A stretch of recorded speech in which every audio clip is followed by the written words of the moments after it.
সবাই ভালো আছেন। সবাইকে স্বাগত জানাচ্ছি আমার নতুন আরেকটি ভিডিওতে।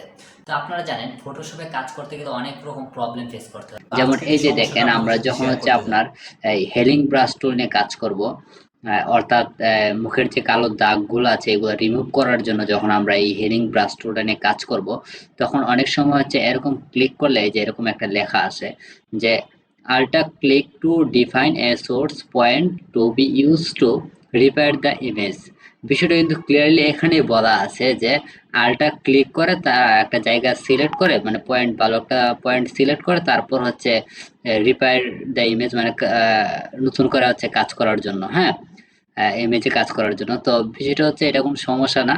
আহ, যদি অনেকে সমস্যা মনে করে থাকেন তাহলে আচ্ছা কি করবেন, এই জাস্ট ওকে ক্লিক করবেন। ওকে ক্লিক করার পরে যেটা করবেন এখানে আল্টাতে ক্লিক করবেন। আল্টাতে ক্লিক করে একটা ভালো একটা জায়গা আগে হচ্ছে আপনি চুজ করে নেবেন, যে জায়গাটা পরিষ্কার আছে। জুম করে নিলাম।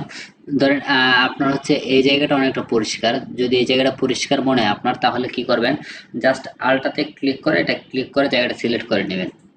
এই যে সিলেক্ট হয়ে গেছে। এবার আপনার যে জায়গাগুলো দেখবেন যে দাগ আছে এই জায়গাগুলো জাস্ট রিমুভ করবেন। এই যে রিমুভ করার জন্য জাস্ট ক্লিক করবেন।